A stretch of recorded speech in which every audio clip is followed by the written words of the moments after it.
Solve the World, a fictional adventure told in 100 episodes.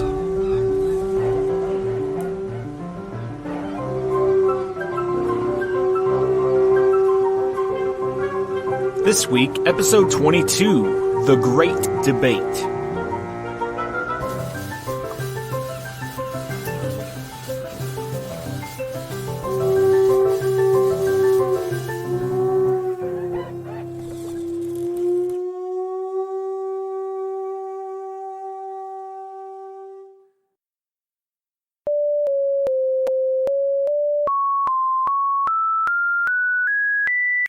Cast of characters.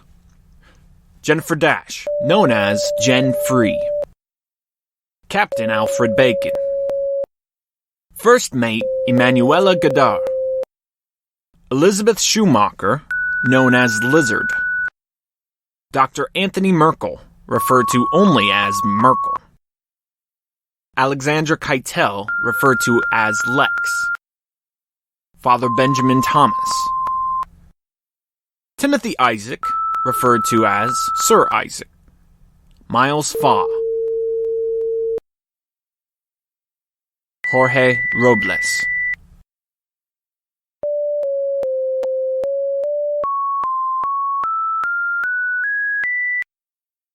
Captain. What would your goals be in that venture? Lizard. There's a neurotoxin I know of. A quick trip to the coast, and we could accost it. Lex. You want to experiment on blue whales, Liz? Lizard. Not exactly. If the chemical works as I suspect, it'll retard the growth of the animal without causing any detrimental side effects. We find the pod off the coast of Japan, inject a youngling with the neuroagent, separate him from the rest, which should be no problem at all. If we hover around the pod for weeks, the group will accept our nearness as no peculiarity at all.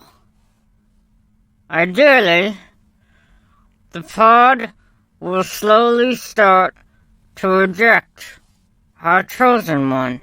They'll ostracize him, sensing something foreign and wrong with the whale.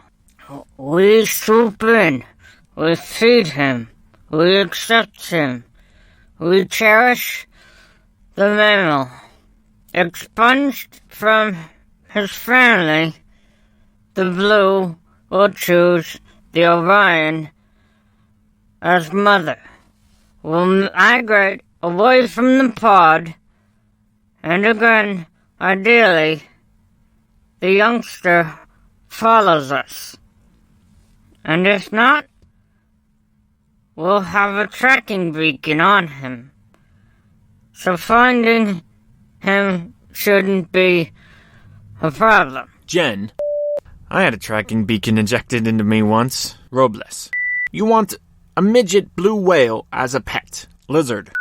Blue whales are the biggest life form on Earth, and yet we know very little about them. We don't even know what their normal lifespan is. We think 80 years. We think. But there are Arctic whales that we know are at least 200 years old. I think blue whales are similar. First Mate. Why not go hunt an Arctic whale then? Captain. Ha! Brilliant! I'm all for that. Lizard. Because I, just like the rest of us, have no desire to go back north at this moment in my life. Lex. But that's the point. So we get a baby blue whale. Where does that get us? Lizard. Two possibilities. Both very real, both very impacting. One, once we know that the neuroagent works, We repeat the process with another infant. Mate our two specimens together, migrate them somewhere away from other blues, and let nature take its course. Captain, I don't get it. I think the agent should affect the whale's chemical makeup, meaning she'll pass on her size to her newborns. First mate, thus introducing a subspecies to the ocean. Yes, precisely. It'd be a rare glimpse for humanity to witness what a completely foreign new species does to the environment. Being a differing size, they'll have new predators that their ancestors didn't have. But yet, they'll not require the same energy intake or food consumption. They'd have to come up with their own new survival tactics. Evolution will take them in an entirely unforeseeable direction. Merkel, a direction you'd like us to witness. Secondly, research on blue whales or any large whale is inherently overwhelming due to the creature's size. With the stunted blue, research becomes much more conductible. First mate, and what sort of research are you thinking of? Longevity. Robles, you crazy mother... As hideous as you are, and you're still searching for the fountain of youth? Just like the bearded explorers that preceded you. Crazy, crazy, Captain. All right, old chap. Hold your water buckets. We're all still in the phase of tossing ideas to and fro. Let's keep our judgment steady until it's time to see what sticks and what falls overboard. Lex. Yeah, so what have you got, Robles? Something diabolical, no doubt. Robles. I have indeed the thing we all must lock arms and agree to. We must. Merkel. And that would be... Robles. Come back to me. Let the others go first. Merkel. Now, you were asked, so you go. Robles. I do as I please. My idea is the best, so I shall go last. This isn't second grade show and tell. You've been asked to go, so you go. Robles. Skipper didn't ask. Just our local crypto. Lex. Hey, you need a good spanking, son. Robles. Whoa, mother may I. Captain. All right, fun times. I'm glad we're all feeling so passionate already. That's just the right type of enthusiasm we've been looking for. But I say, let's let youth speak up. Young love, do you care to make a suggestion? Jen. So, I don't really understand what we're trying to accomplish here. Really? Lex. It can be anything. Merkel. No. First mate. Not anything. We need to choose an adventure, one that we can all support. Father Thomas. One that unifies us under a common cause. Captain. Precisely. So what do you say, young love? Got any grand expeditions hiding up your sleeve? Jen. Not exactly. Would it be okay if I think about it a little bit while the rest of you, keep discussing? First mate. We need to decide today. We've put off this meeting long enough. Captain. That's not exactly how I'd put it, but yes, unfortunately, time is swiftly moving against us. Lex. Jen, you can vote for someone else's idea. You don't have to come up with the solution all on your own. Captain. We'd like everyone to bring something to the table. Lizard. You can vote for someone else's idea. Captain. Lizard, we'd like everyone to bring something to the table. And yes, that even means you, Sir Isaac. Sir Isaac. Oh, I'm quite ready to present our future destitutional plans. Captain. All right then.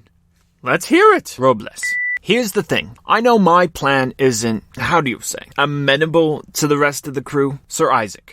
Yes, Robles. I know. I'd like to travel from the tip of North America to the bottom tip of South America, and vice versa. Now, I know, this is not a good mission for the crew, but you dropped me off before. Maybe you'll drop me off again on the way to your next adventure. So, yeah, I'm for whoever is going furthest north or south. There. Are you happy?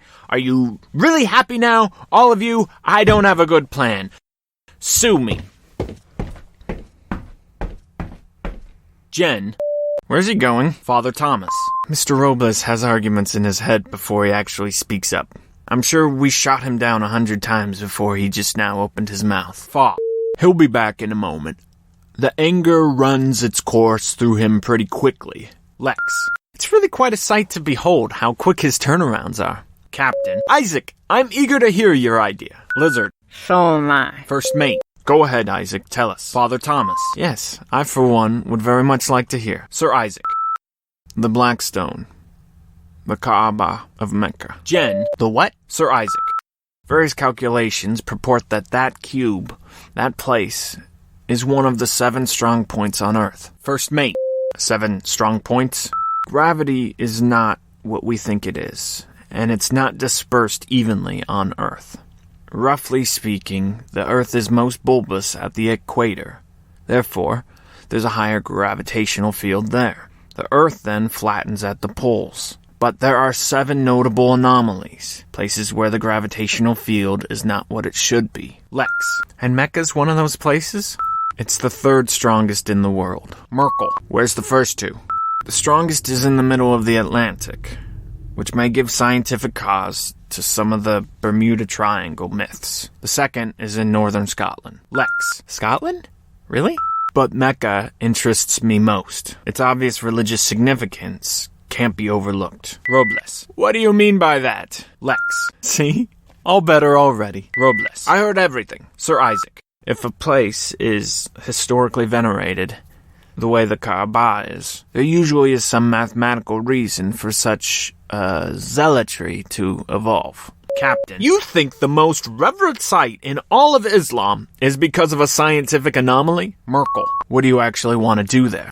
I'd like to trap gravitons. First mate. How would that be possible?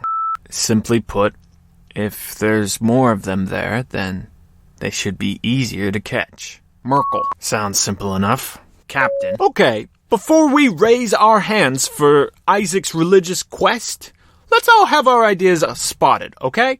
So far we've got me going back further north, to find Hudson's real route.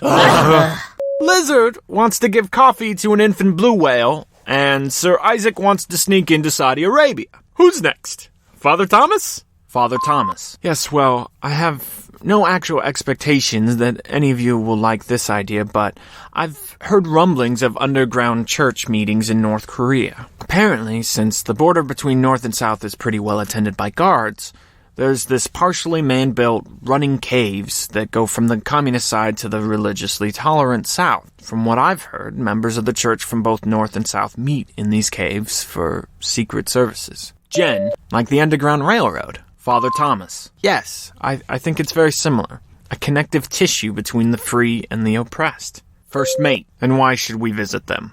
I thought maybe we could help aid them. Maybe help expand their underground network. Fa. Don't you think that any help we give them would leave them more vulnerable to being discovered by the DPRK?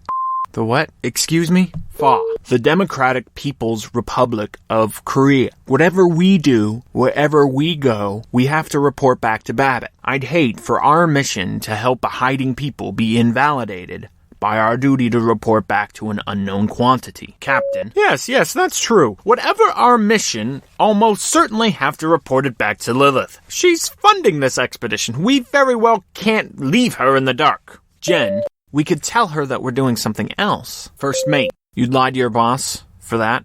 For nothing? Captain. No. I'm sorry, Father Thomas. The logistics of your proposal just does not compute. Father Thomas. Like I said, I wasn't expecting anyone to raise my flag. Thank you, Jennifer, for trying to make it work. Jen. You're welcome. First mate. Don't congratulate her for musing insubordination. Jen. Oh, I just... First mate. Jennifer, can I have a word with you, aside?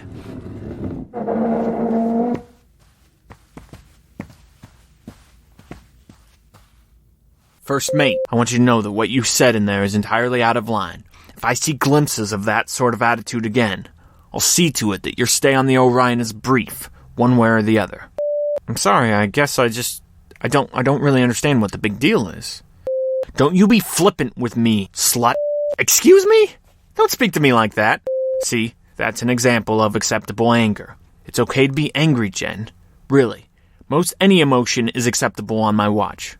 You just called me what I have no tolerance, no patience, no goodwill towards is any semblance of insurrection. It'd be intolerant and atrocious enough for you to say those words to the captain or myself. That'd be bad enough. But you invoked it against our philanthropist. You're here because Lilith Babbitt, one of the greatest women of our age, had pity on your slutty soul. Don't disgrace her, especially in front of the rest of the crew. If I catch you acting out again, and so flippantly, you're gone. You're trying to intimidate me. I'm telling you that for all intensive purposes, I'm Lilith Babbitt, embodied on this boat, and I will not tolerate sluts. Stop calling me that! How can I trust you after what you said? I was just trying to be helpful. Helpful? By lying to your master and commander? Okay, I'm sorry. It was a silly thought. Next time I have a silly thought, I'll keep it to myself. I don't know how you're going to gain my trust back. Now, whenever you say anything, how am I to believe that you're not beyond lying to make your personal situation better? Only sluts lie, Jennifer. That's why I call you one. Captain. Welcome back. Lex just finished explaining her Selkie search. Lex, I think we're all in agreement that ultimately it, like Father Thomas's, is an untenable plan. Moving on. First mate, you got something for us? First mate. During the Second World War, a fleet of German U-boats made it as far as the Gulf Coast. I'd like to trudge the coast in search of sunken U-boats. That's all. Captain. Okay. Any questions? Okay, Merkel. What say the bastion bulwark of the Orion? Merkel. I want to go to the Galapagos. Captain. We've been through this. The world is still, what, half undiscovered? Why do you want to go to one of the very most previously discovered places? I'd like to take some blood samples. Maybe work on some genetic variations. We don't have the type of equipment needed for your deep experiments, Merkel, buddy. Come on, everyone. We haven't exactly hit the jackpot of ideas yet. Have we? Give me something I can work with. If not, then for sure, back north to further search for the pass has got to be the continued mission for us. Fa. There's a room in Minneapolis. It's internationally recognized as the quietest room in the world. No non-deaf person has been able to handle the room for longer than 45 minutes. They say when you're sitting there, in utter darkness, in that room, everything gets confusing. You start to hear your body at work. Not just the sound of your heart and your lungs, but the sounds of your stomach at work. The rhythm of your kidneys. The very synapses in your brain turning on and off. Lex, you want to go to Minnesota? Fa. No, Miss Keitel. I want to go to Cajamarca, Peru, where the real quietest room has just been built. Early reports say this one drives people insane in less than 15 minutes.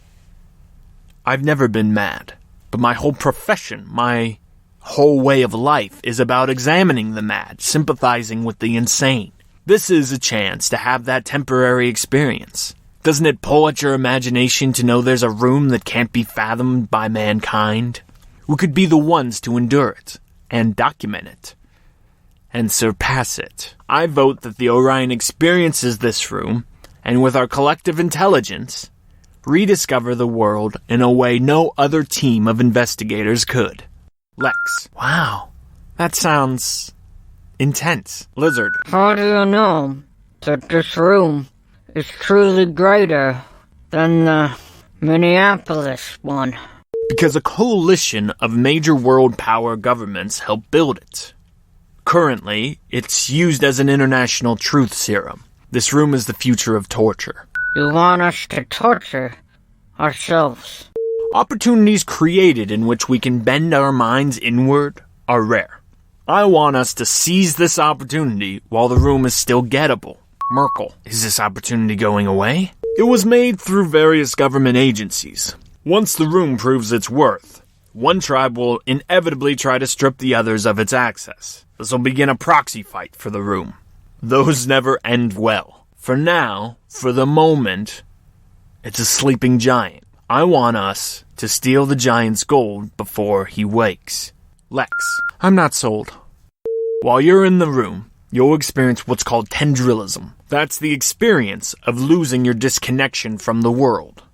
Meaning, you'll become unable to disassociate yourself from your surroundings. That may sound frightening, and to most, I know, it is. But if you're calm and you think on that, you'll see that's nirvana in its truest form, becoming one with the space around you. And once you feel that height of euphoria, I sincerely believe you'll access your resource state. Captain, resource state? Am I supposed to know what that means?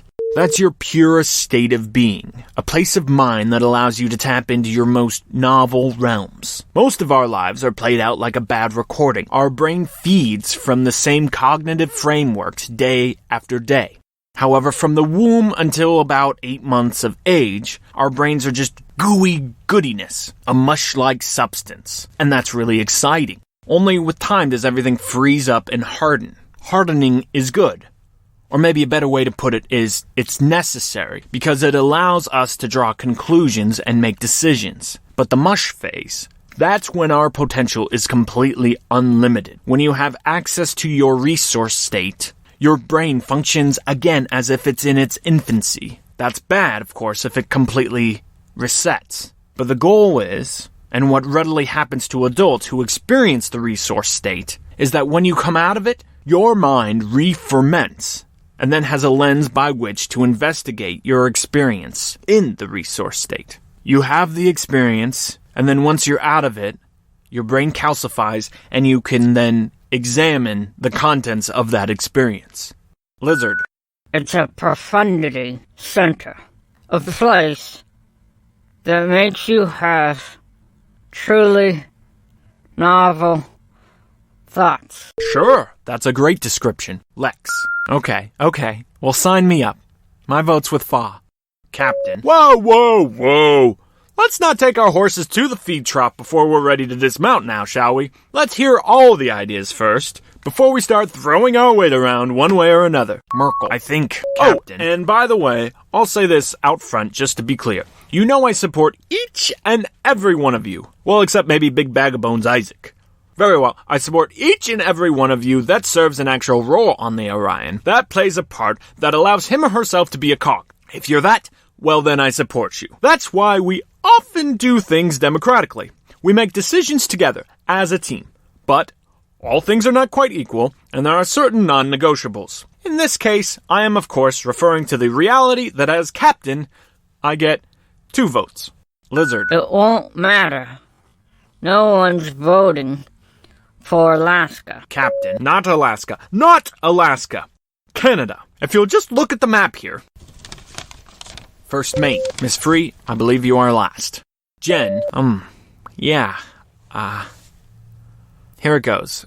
I just would like to find the mythical Leviathan. Lex. Any idea where to look? Merkel. What would you do if you found her? Do you know what she looks like? How would you actually know if you found her? Father Thomas. Which legend are you basing your theory on? Jen. Theory? Captain. Well, is that everyone then? Lex. My vote's for Fa's plan. Fa. Thank you, Alexandra. First mate. Why with him? Lex. I can just imagine myself being stretched in that room. My life is still a mystery to myself. Maybe I've got answers locked away somewhere inside. You know, like a hidden lost memory or something like that. Fa. Often what can happen in the resource state is a pulling of background data. It's like watching a video of your memories. You can press play, you can even zoom in on details that take place in the background that your conscious mind never noticed, but your brain diagrammed this and filed it away nonetheless. First mate. Lex. Dear, this is just Fa doing his usual thing. He's manipulating you, dear. Lex. No, he's not. It's just a really intriguing idea. It beats looking for hidden Nazi treasure. First mate. Fine. I vote for Isaac's idea. Captain. Honey, no! You can't! I most certainly can. And I have. But what about Canada? You promised. None of that matters now. We were stuck in the ice for weeks, Alfred. You think anyone is going to volunteer for that hell again? If you vetoed our wills and took us north, there'd be a mutiny. We'd eat your liver before we let you take us back to that freezing graveyard.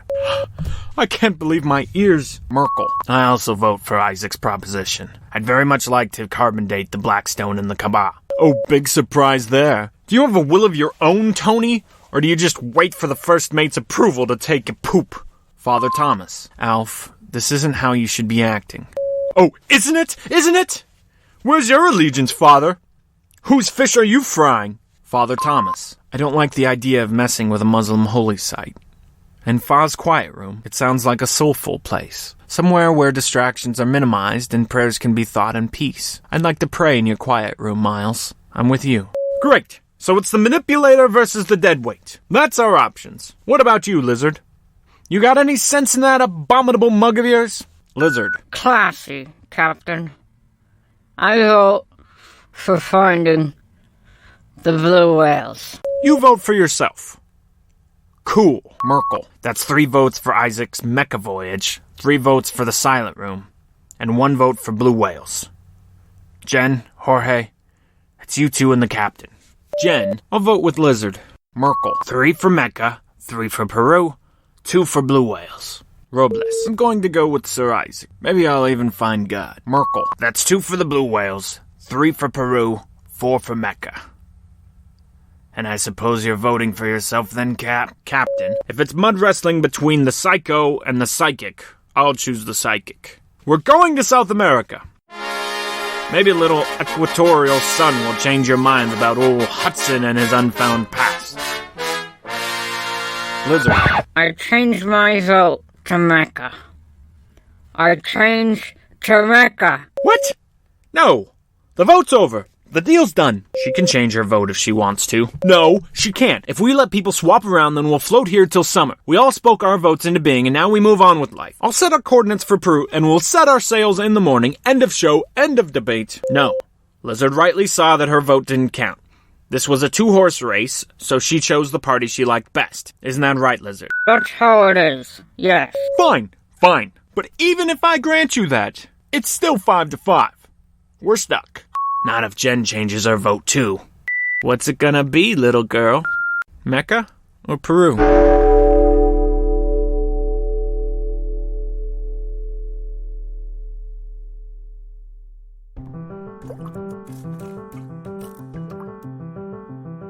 Hey everybody, Solve the World is produced by myself, Dante Stack. All the sound effects and music we use for this program are under Creative Commons licenses and can be found on our show notes page at dantestack.com. I'd like to thank freesound.org and freemusicarchive.org for that material.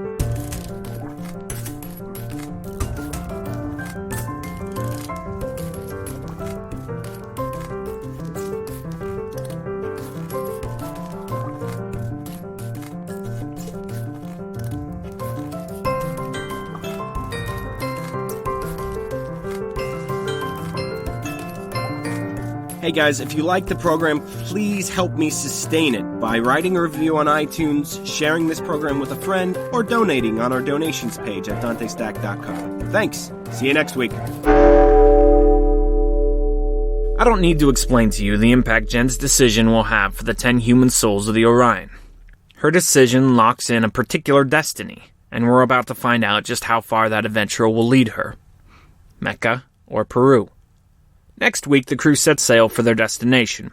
But before Jen can fully commit to the future, she'll wrestle anew with the ghosts of the past, both new and old. She'll also receive word from Atticus via Gimli the Gull, the very words we read to you in episode 17. Jen catches up with us, deals with evolving relationships on the Orion, and more next week on Solve the World.